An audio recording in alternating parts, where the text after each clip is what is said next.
Today, I'm pleased to introduce today's session, Evaluation Builds Better Retrieval Augmented Generation Applications, and our guest speaker, Josh Rainey.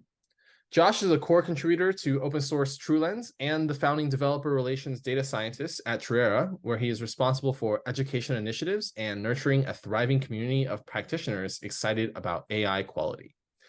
Josh has delivered tech talks and workshops to more than 1,000 developers at events, including the Global AI Conference 2023, New York City Dev Day 2023, LLMs and the Regenerative AI Revolution in 2023, AI developer meetups, and the AI quality workshop, both in live format and on demand through Udemy.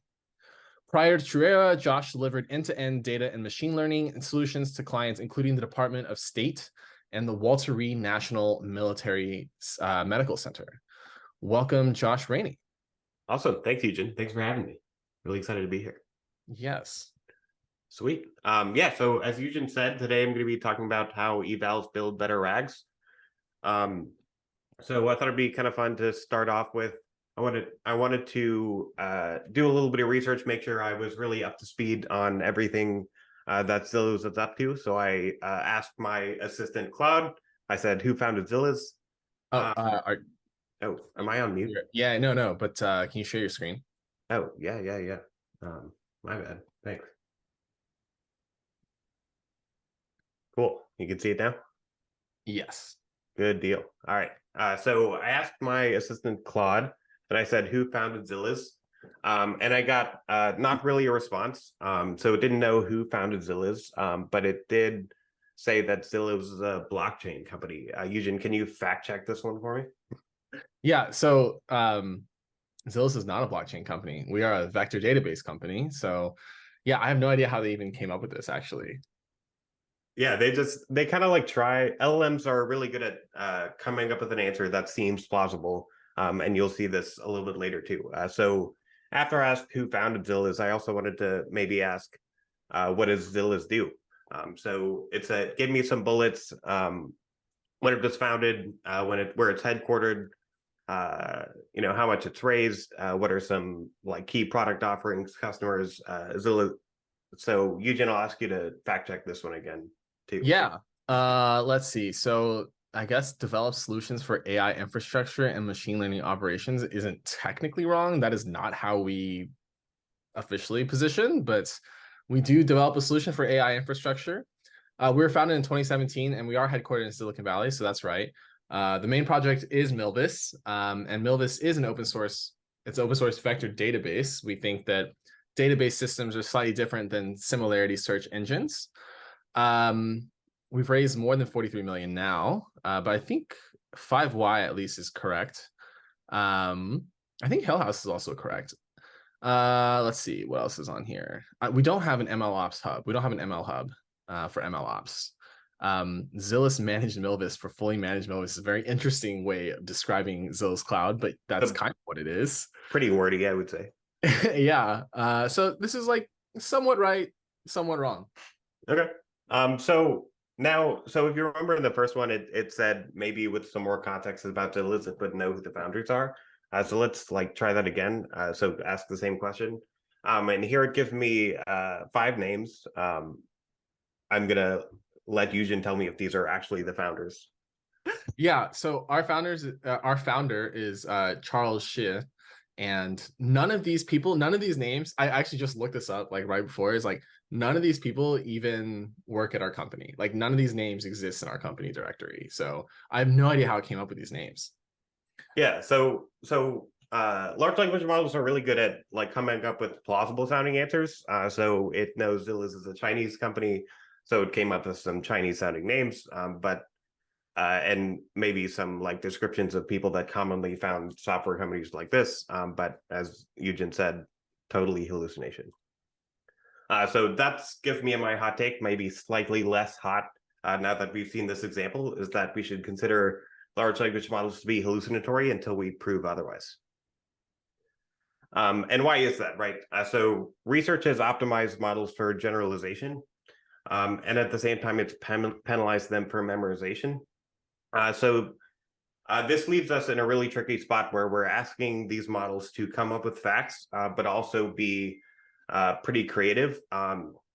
And that's like that really tiny overlap that can be really murky to find that kind of golden zone.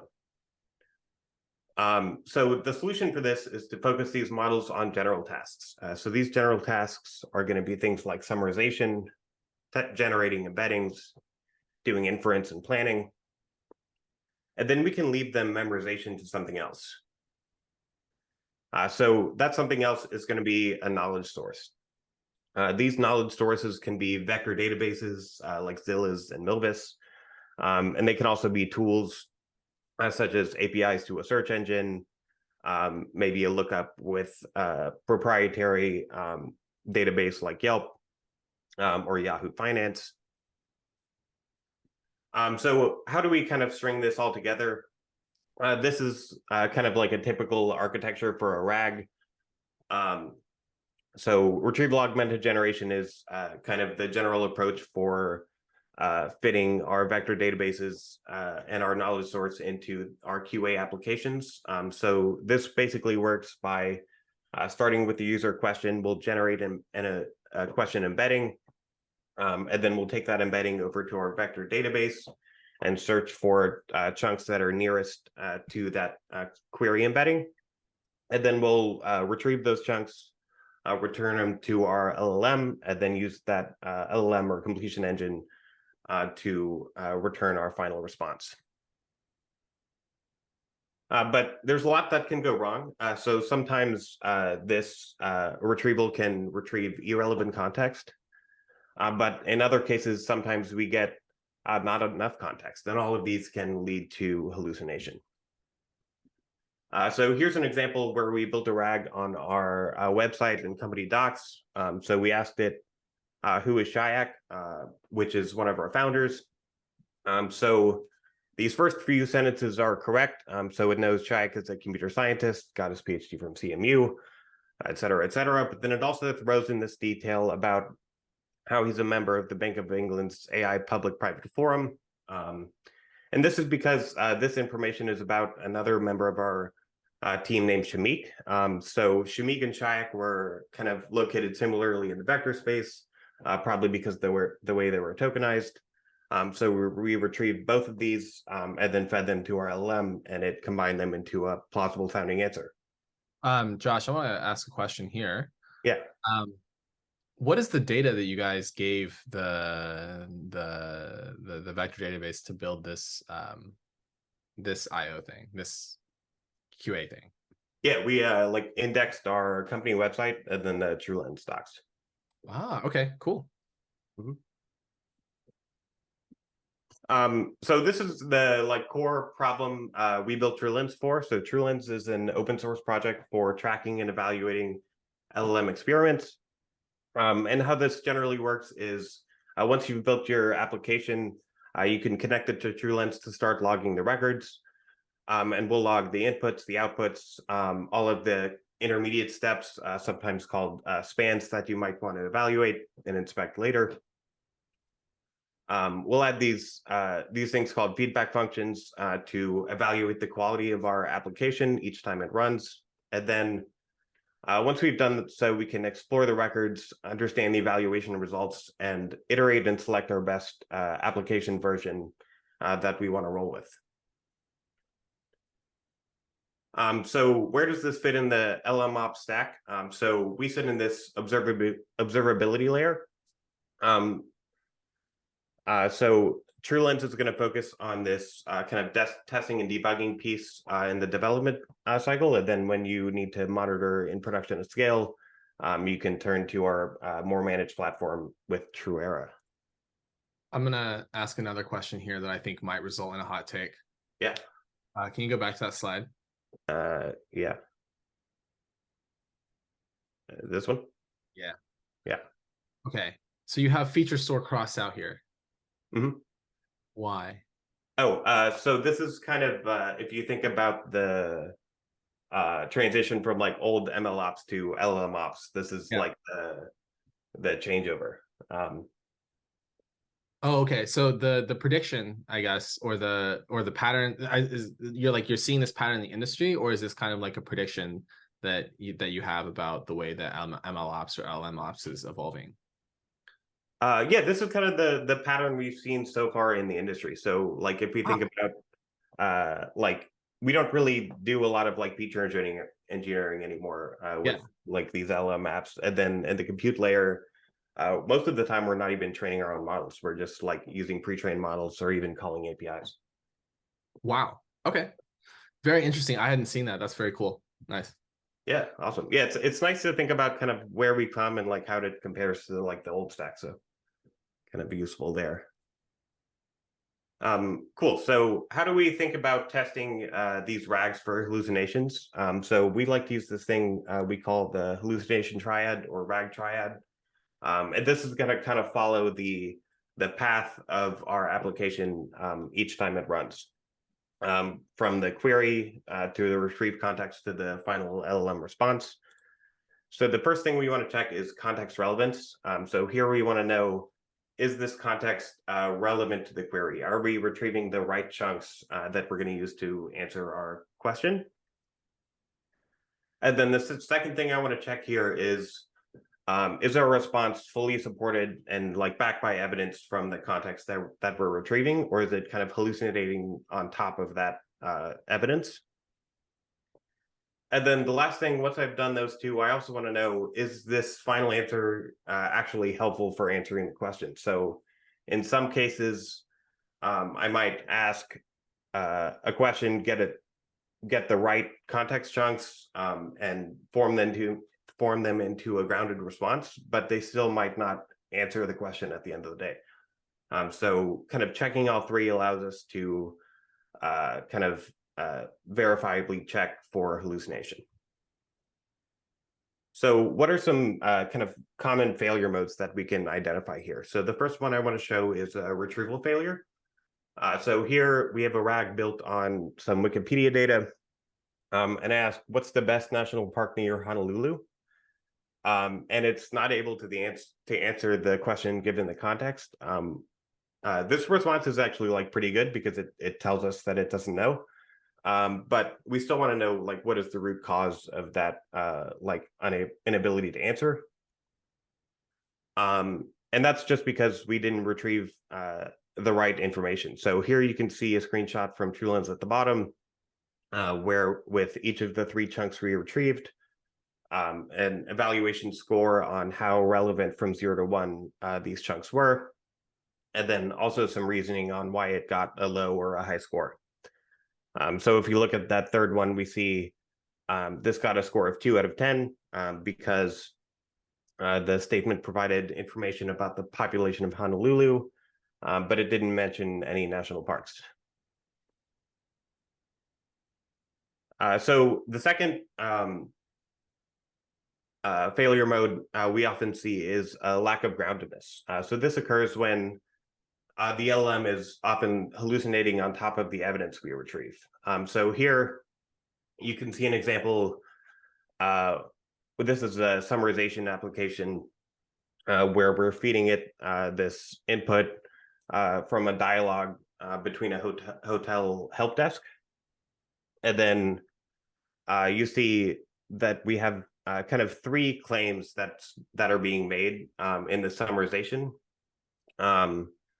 So the first one is that they called room service an hour ago. The second one is they're not happy about wait. And then the third one is that they have no other option. So we're able to verify with evidence from the retrieved context that the first two are supported, but the second one, there's not like a clear, direct statement in the context that says they're not happy about the wait. So we can kind of verify that that's like an unsupported statement and knock our groundedness score down a peg. I also have a question about this. Yeah. While it's not explicitly written that they're not happy about the wait, isn't this like, would you like as a person make that assumption? Yeah, I think that's like probably true. I think this is maybe like a bit debatable. Mm-hmm. Is there like I guess what I'm asking here is really like the measure of groundedness, is that based entirely on the actual text provided, like the explicit text provided, versus like, does it take into measure something like something like a, I don't even know how you describe this. Extrapolation from context that, like people do. Yeah, so it kind of a mixture of both. This like evaluation can be done with kind of like two classes of models. So it could be done with a large language model, in which case we're doing some kind of careful prompting to split our like statement into different claims and then search for evidence for each one. And because that's a LLM, it could like have the freedom to kind of understand that like not happy about the weight is kind of implied. Yeah. And you see that a little bit with the third one, right? It says like Right. they have another option, and there's this kind of like laugh, ha, well, we have no choice. Yeah. So and then kind of the other option for like this evaluation is like a natural language inference model. So this is like kind of the medium language model evaluation style. And we follow kind of a similar strategy here, like breaking into claims. And that one probably has a little less like kind of wiggle room on the like extrapolation. Cool. Sweet. So the third failure mode I want to call out here is answering the wrong question, right? So here I asked which year was the Hawaii State song written. We get a good retrieval, so you can see we have the correct answer located in the retrieve. We have the name of the song, we have the year, but then our response is not the year. It's just like the name of the Hawaiian state song. So our context relevance was good. Our roundedness was as good, but our answer relevance was not sufficient. So how do we think about choosing the right evaluations for our application? So the way I like to think about this is kind of on two axes. So the first one is how meaningful is the evaluations? How much is it allow us to get a good view on the performance of the application? So maybe the most meaningful evaluations we can come up with are ground truth evals. So this is when we've done a human evaluation and we understand this is exactly how we would grade a given response.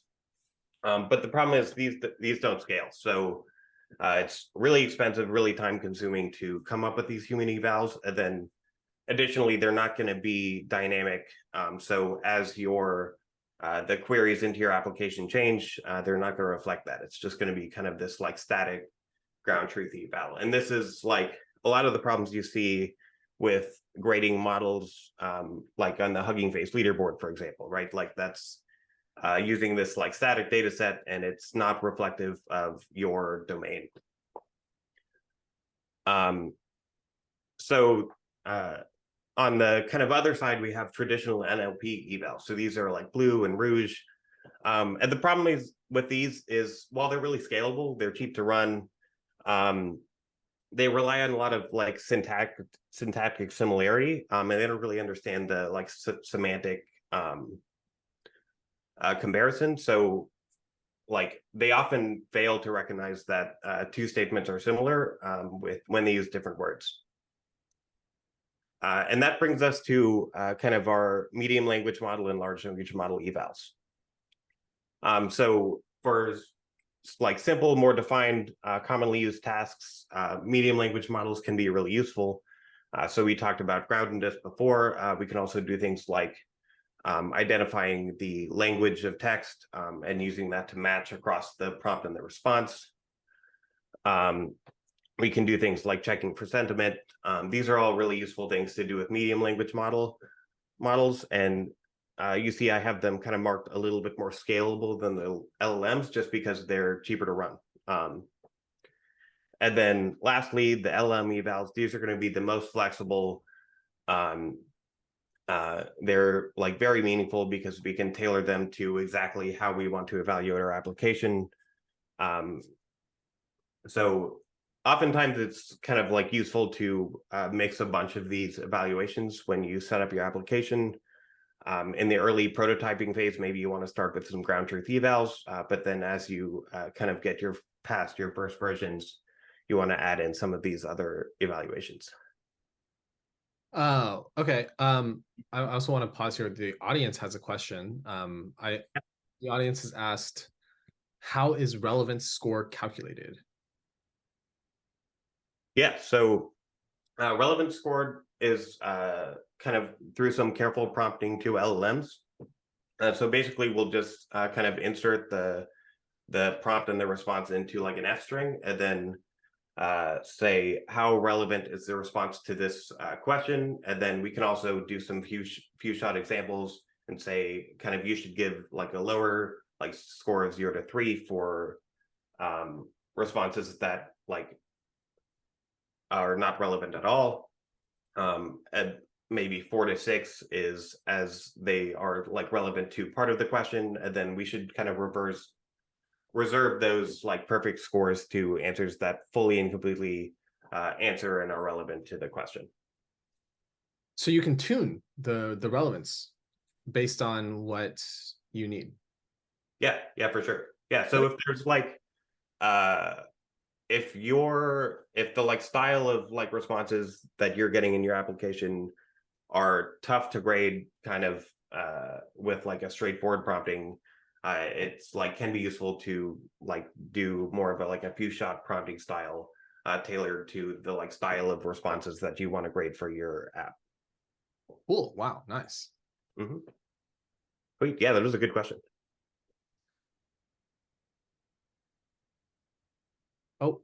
Oh, okay. Any other? Yes. So Revant has asked a follow-up question to this, which is, what determines the actual relevance score, and what metric says text A is more relevant than text B? Do you need a prior data set? I think you partially answered this when you were saying that you can kind of like tune it and give it some examples, right? Is there anything, is there like another like metric that you would call it in terms of the measurement? Yeah, so the metric is just, I mean, at the end of the day, it's like the LLM filling the next most likely token, being some score from 0 to 10. And then we can kind of like push the LLM or like influence the LLM to understand like what score is what relevance through that kind of few shot prompting. But you don't need a like prior data set. So this is like dynamic to kind of that run. Very cool. Sweet. So we've talked a bit about the like different evaluations you want to run, and what the RAG setup looks like. And there's a huge configuration space when you set up your RAGs. So when you go about creating your vector database, there's a bunch of things you need to decide, like what embedding models do I want to use? How do I select the data? We've seen a ton of research that the like both quality and diversity of data are even more impactful on the like your application than even like the model size and things like that are a lot more talked about. Oh yeah. And then like distance metric, index type, these are like kind of additional things you need to choose that can be like pretty impactful downstream. And then when we get to the retrieval step, we will also have like a bunch of really impactful decisions to make. So the first one is how many chunks do we want to retrieve in our retrieval? What retrieval method do we want to use? So do we want to use like a naive RAG where we just retrieve the like top 3 or top K most relevant chunks, or do we want to do some kind of like sentence winnowing or like auto merging? The like llama index guys over there are coming up with like new like fancier retrieval methods seemingly every day. So how do we want to think about incorporating some of those options?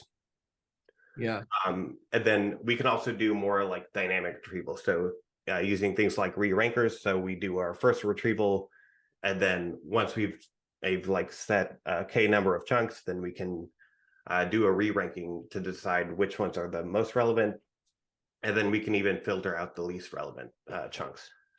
Oh, I also want to comment something else here is this how many chunks top K thing is actually something that we've just added a different version of this, which we're calling range search. Okay. And what it essentially does is instead of you telling it how many top K you want, you tell it what is the distance and that you are able that you were willing to kind of like accept as like a, you know, acceptable distance, and then it retrieves everything within that distance. Oh, that's super useful. Yeah, that'd be really, really great, especially for some of the kind of problems we saw earlier, right? Is where we see like some good chunks, but then also because our top K is too high, we can like get some like irrelevant chunks. So Yeah, that'd be super nice. Very cool. And then lastly, when we get to the completion step, there's like another huge set of things we need to decide. So what model are we going to use? How big is the model? Are we going to use some API? Are we going to like have some local model? Then like model parameters, you know, what's our temperature? What's our frequency penalty? What's our logit bias? Do we want to use can we kind of like nail down our problem to use some kind of like function calling like you can do with OpenAI? There's like a bunch of things to decide here.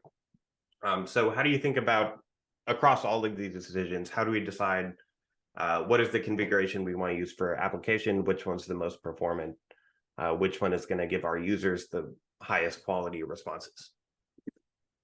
So that's where evaluation comes in. So as we talked about before, feedback function is the abstraction we use in TruLens for evaluating LLMs. So these include things this includes like the RAG Triad, like we talked about before. So answer relevance, context relevance, groundedness, but also a whole bunch of other things that can be useful for evaluating your app.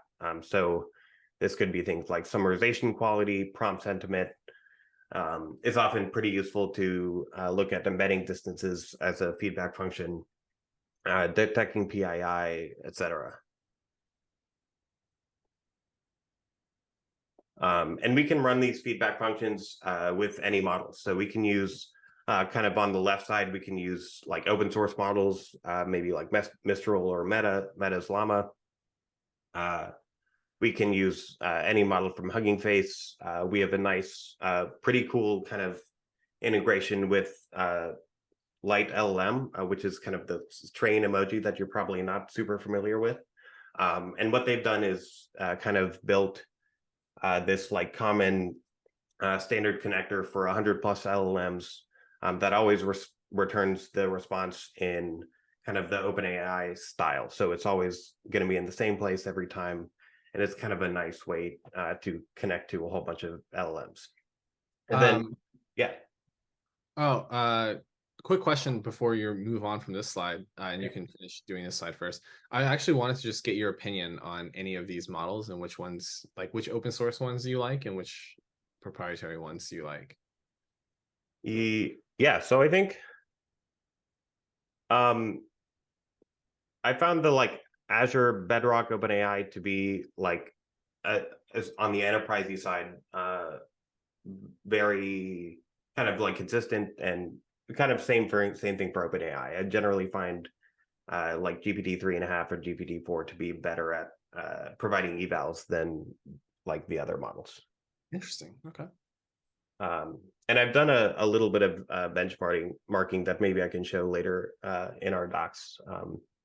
And I can like send out a link later too. Yeah, that'd be awesome. Mm-hmm. Yeah, so and then as I kind of just alluded to on the more like enterprisey side, you can run feedback functions with Bedrock, with Azure OpenAI, models from Cohere, etc. And these can be run we're pretty like agnostic to the LLM app stack. So we have pretty tight integrations with LangChain and LlamaIndex. And through those, we can easily wrap like any LLM app for evaluation.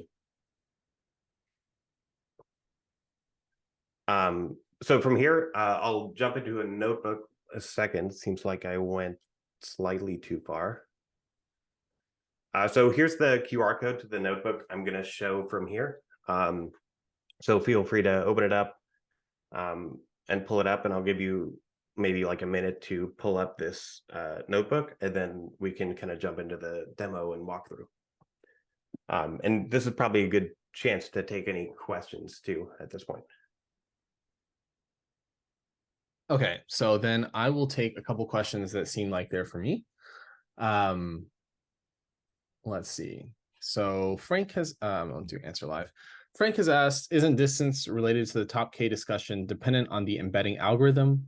If so, that would have to be parameterized per LLM, right? Okay, so there's a lot to unpack here. First of all, embeddings are not generated from algorithms. Embeddings are generated from neural networks. And the distance is definitely related to the network that you generate it from. And it's actually, as Josh alluded to earlier, most related to the quality of the data and the contents of the data that neural network was trained on. And so the answer is yes, it is dependent on the embedding. And does that have to be parameterized per LLM? That does not, because I mean, I'm not entirely sure what you mean by parameterized, but it does not have to be, you don't have to use a different LLM just because your embedding is, you can use different LLMs with the same embeddings, as long as you're using the same embeddings model to generate the embeddings. And the embeddings model and the LLM are not necessarily the same. They can be, but they do not have to be. I hope that was clear. There's a lot to unpack in this question, so if you have follow-up questions, feel free to submit them. Cool. I see one other question about Milvus, just to asking if it has built-in re-rank functionality. Oh yes, I see this. It does not. But I guess like adding on, you can like easily use re-rank with Milvus by like using LlamaIndex. So LlamaIndex is like a nice like framework. So that's kind of like where in the app the re-ranking would be. Yeah. Milvus is very much focused on being a vector database system. Our founder is from a database system background and is very, very focused on building a very high performance system. So we try not to touch the outside portions too much. But yes, LlamaIndex is a great choice for that. Do vector databases index every real-time edition of a document embedding and calculate the top K? I guess I'm a bit confused as to how a query can offer a real-time list of the top K when it has to do several similarity calculations. This is also a very deep question, and I could explain this to you like with a Milvus diagram pulled up, but I think that this is a much longer discussion, and the short answer here is basically not all vector databases do this, but you can do this in Milvus because Milvus has a real-time stream, and Milvus is a distributed system database, and so it does it by using timestamps. And so it timestamps your data as it comes in, and then you set a consistency level, and the consistency level will dictate from which timestamp you're able to get your data back from, basically. Awesome. And then, oh, there's one for you, Josh. It looks like the tooling and overall setup for RAG with LLMs is pretty robust at this point. Is there anything else close to this for image generation at TruEra or elsewhere? Yeah, so I actually started to do some like explorations on this last week, is like using multimodal models like Lava to do an evaluation. So basically, you're kind of like prompting it with the image, and then also like the evaluation criteria is your text. And then using the combination of those, we can kind of do a similar like scoring as we did with like the straight text. So I don't want to promise any dates, but that's definitely something we're thinking about and working on. We're getting a sneak preview. Awesome. Yeah. All right. I think that's all the questions for now. We can let's hit the notebook. Yeah. What is your IDE? This is Cursor. So it's like a VS Code extension, and it's like got this like nice like AI assistant. So there's like an AI pane you can chat with the code base. So Oh, cool. Okay, yeah, it looks like VS Code, but then I saw like the icon looked different, so I was like, huh? yeah, yeah, I'm a fan. I've liked it so far. I've been using it for like, I don't know, like a month maybe. Yeah, would recommend. There's my shout out cursor. Oh, and Rock asked the same question. You're on it. Sweet. Okay, so getting into the example. Here I've already installed Milvus, so we can kind of skip over that section. So the libraries I'm going to use in this example are going to be llama index. I'm going to pull some embeddings from LangChain embeddings. I'm going to use tenacity to get some exponential backoff and retry so it can deal with the like rate limits with OpenAI. And then I'll pull in some things from TruLens to do our evaluation. Cool. Okay, so the first thing I want to do here is we need to load the documents. So I'm going to pull in some city Wikipedia pages. So cities like LA, Houston, Chicago, and then I'll just load each of those using the Wikipedia reader from Llama Index. And then while I have the cities in mind, I'll just kind of set up a set of like test prompts about these cities. And we'll use these to help measure how our application is doing. And then I can build my first version of the RAG. So here I'm going to use, the first thing I need to do is set up my Milvus vector store. So I'll set different kind of index types. I want to choose the dimension that matches the dimension of the embedding model I'm going to use. I can set a search parameter, and I'm going to use this vector store and set it into the storage context for my llama index app. And then the second thing I need to do after that is set my service context. So this is going to be my model and my embeddings that I want to use. And then I can just create my index using those two contexts, and then create my query engine, set my top K, and then put it in this like retry kind of tag from the tenacity library. So this is gonna just if I like fail and hit some like OpenAI HTTP error or something like that, I can just like wait X amount of minutes and kind of increase that as I go to try and avoid those rate limit errors. And then once I do that, I can run it through each of the test prompts that we set up earlier. So I've created this prototype RAG, but I don't really know how it's doing. So sure, I can like look at each response and manually say like, is this the right answer? Maybe I have to go to Wikipedia and see like, is this actually right, or is this like kind of a hallucination?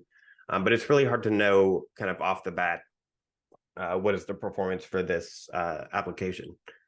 So from here, I want to set up my evaluation with TruLens.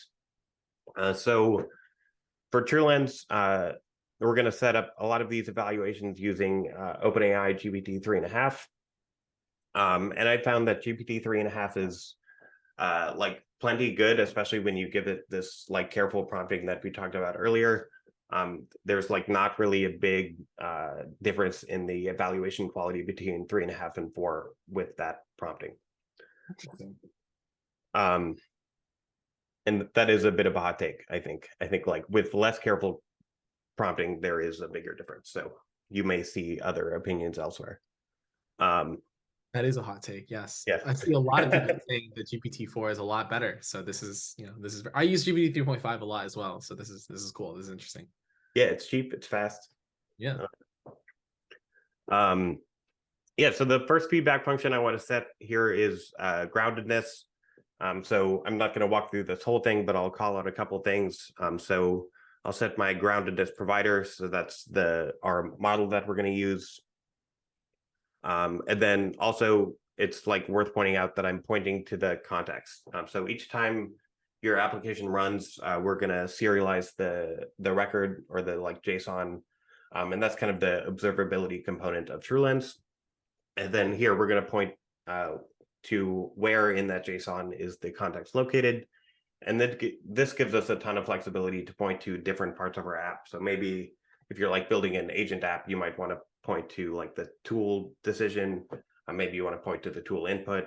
For RAGs, maybe in addition to the context, you may want to point to maybe like a summarization step or like other intermediate steps. So you have a lot of flexibility on what to evaluate here.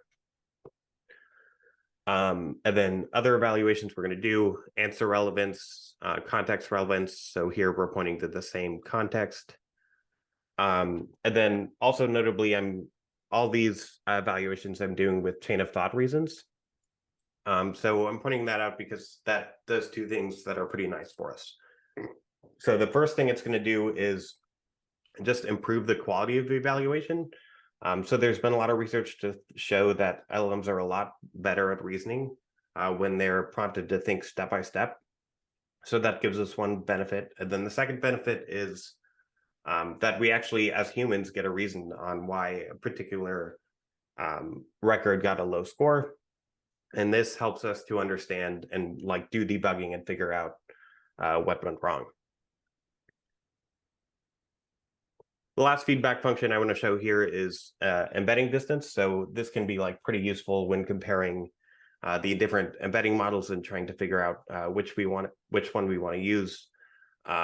In addition to the like downstream performance, we can even see just like these distances here for each record.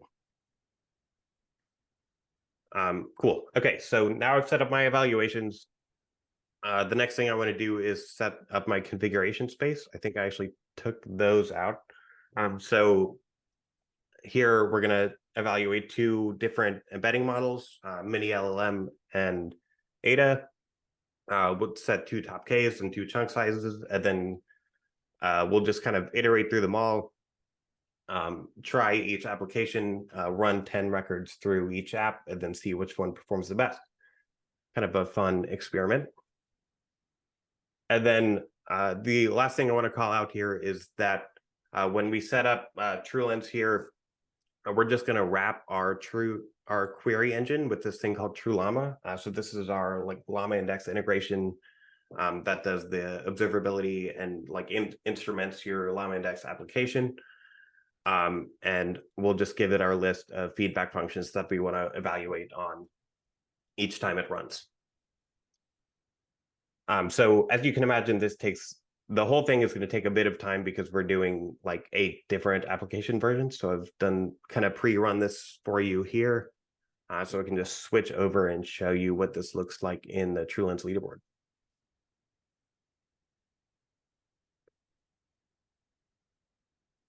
Cool. Okay, so here I've already run 10 records through each of the 8 different application versions, and you can see we have the latency, the cost, total tokens, and then our different evaluation metrics for each one. If we hover over this like information button, we can see what are the model parameters we set. This kind of gives us a bit of an experiment tracking view. And these first 4 are going to be using mini LLM, and they're going to kind of increase in top K and chunk size as we go down. So you can see we're like starting off performing pretty poorly, especially on context relevance and groundedness. And then as we kind of give our LLM more context, whether that's by increasing the chunk size or increasing the top K, we start to get better scores on both of those metrics. So I'll kind of scroll down. So you see we increase the chunk size from 200 to 500. And then we'll take it back down to 200 and increase the top K and try that out. And then in app 4, we'll get better groundedness score. This one has a much better groundedness score. Yeah, big improvement. Yeah, when we get it like enough data, it's actually like does okay. Wow. But it is, I guess, like notably like much more expensive, obviously, because we're like feeding way more tokens. Well, it's only 2 cents. But double. It is double. That is true. That is true. Yes. You don't get double the groundedness for double the cost. So that is interesting to keep in mind, you know. Yeah. So as we get into kind of like apps 5 through 8, we switch our embedding model. So here we're going to start using Ada. And immediately, even with like top k equals 1 and chunk size is 200, we get even better groundedness, much better context relevance. Wow. And I think it's like also pretty interesting to like point out, and like this is also kind of obvious, but we get a much lower, if you think about like the eta vector space, the context chunks we're retrieving when we're using that metric for the retrieval is going to be like much lower on average than when we're using some other model. That's like obvious, but also like notable to point out. So yeah, so we really improve on a lot of these metrics as we with eta, and especially as we increase the context relevance. But then for like app 7 and app 8, we actually get too much context. So here we're Oh, kind of starting to feed it irrelevant chunks. oh, very cool. So our kind of like sweet spot is going to be this like app 5 and 6, maybe app 6, where we're getting it the right chunks. They're pretty accurate. So maybe let's dig into it and take a look at some of these records.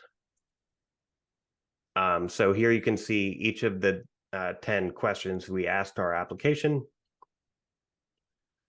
And then you can also see the different scores we got. So let's maybe look at a failure mode, and then we can look at a success. So here we asked, what are some famous festivals in LA?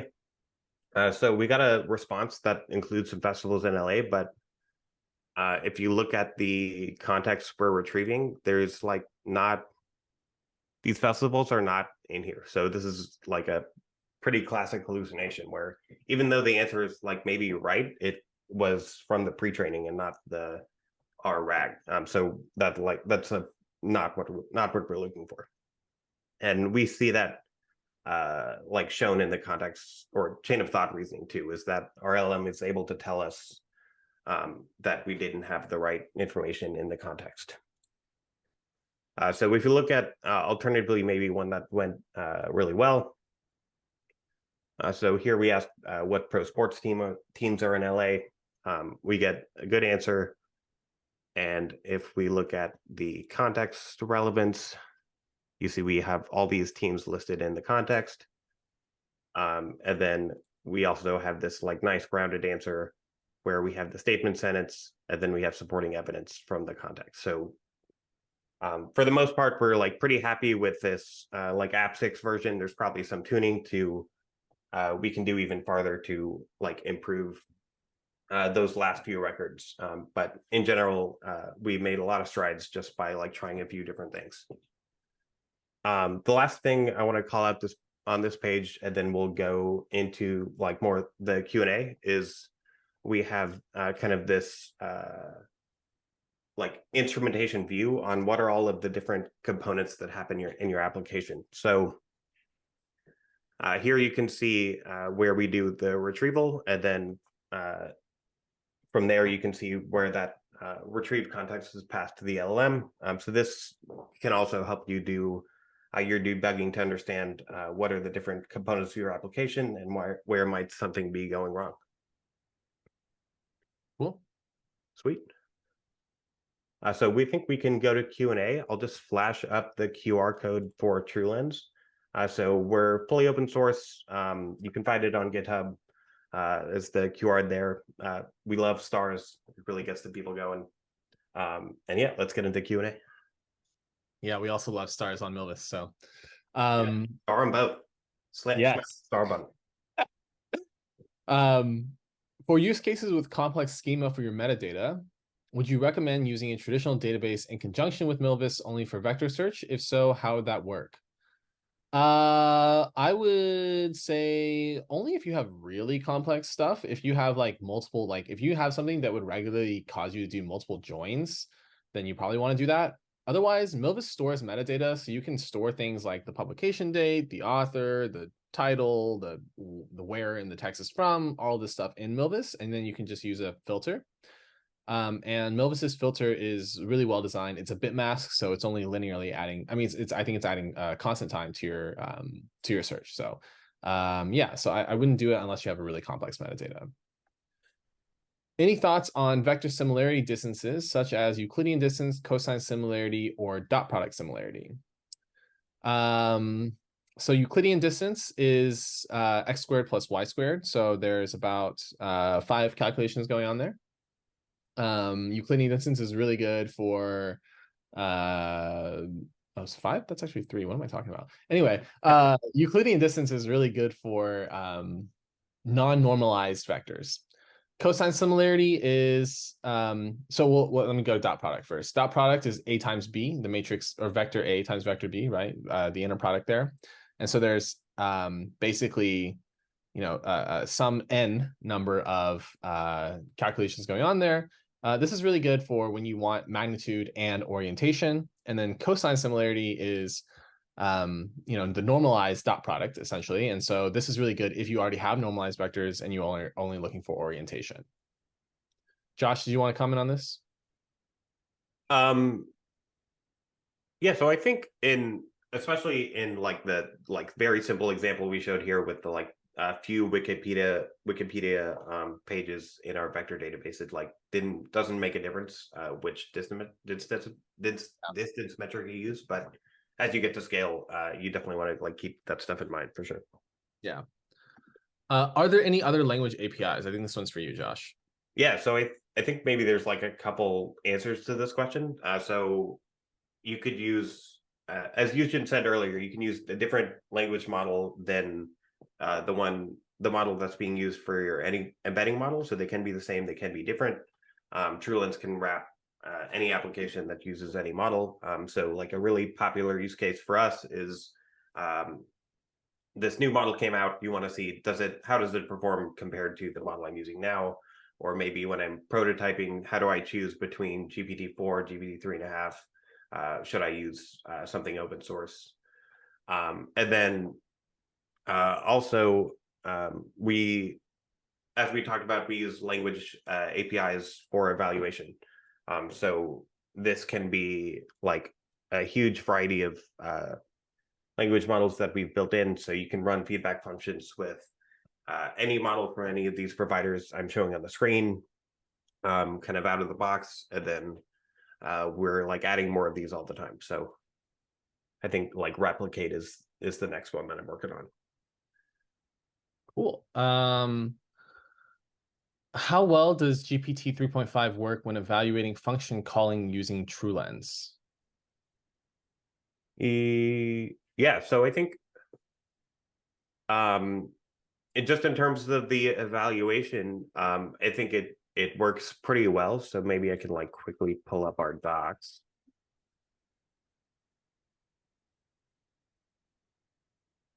So we have these smoke tests that I've run, and you can think about.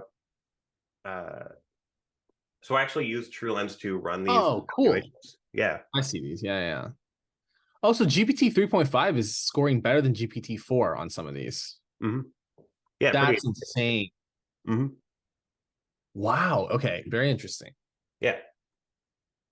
And so these are on relevance, and then we're kind of working on expanding these smoke tests across all the rest of our feedback functions. But yeah, GPT 3.5 gets the A-OK for me on evaluation. And then I think the next question, so to understand, we use Mini, LLM, and Ada as our embedding models within Milvus. It's slight correction there. Actually, no, that's good. And then use GPT 3.5 to do our grounded distance relevance scores. Yeah, that's right. And then we also use GPT 3.5 for the completion engine. Okay, I want to comment here briefly. The embedding models don't live in Milvus, but the embeddings live in Milvus. Just wanted to clarify that. Cool. If we are getting some questions that do not have an answer in our source documents, it would be counted as negative in the TruLens metrics. Is there a way to account for that? Yeah, so I think I think it's a good thing, right, that you're able to capture that in the TruLens metrics, right? You want to be able to know where are the gaps in my vector database and where am I missing data. I think one thing that you can do is set up like an additional feedback function that maybe says like, did the application give an answer when it doesn't know, or is it saying like correctly saying that it doesn't know when it doesn't have the context? So that's like also something that's useful to evaluate on. Is there pricing associated with Truera? So I think like a lot of companies in the space, when you get to scale, you're going to want to hook up to our managed platform, and we can help you with that for sure. And I'm happy to chat about that if you want to contact me after. But everything I showed today is fully open source, so you're able to use that. Just download it from HiPi, check it out on GitHub, and contribute, star, etc. Last, you have a recommendation on size of the groundedness eval set. This is kind of like this is like up to you and your domain. So like if there's a really big variety in the sorts of questions you expect your users to ask to your application, and if there's a big variety in the like sorts of contexts that you're like running your RAG on, then you probably do want a larger eval set. But if it's like a tighter domain, then like a smaller one is probably fine. Cool. It's maybe not a very satisfactory answer, but a lot of times a lot of people ask me questions, and then the answer is always just, it depends on your data. Yeah. Okay, I think this is good timing. It's 57, so we're pretty much right at the end of the hour. Thanks a lot for giving this presentation, Josh. This is really cool. I mean, the GPT 3.5 being better than GPT 4 at eval is quite a hot take. This is not something that I've seen, so this is very cool. Thank you very much, Josh. Thank you very much, everybody. We'll thanks for having me. Yeah, thanks everyone for coming. This was a ton of fun. Really great questions. So yeah, look forward to talking later. See you guys.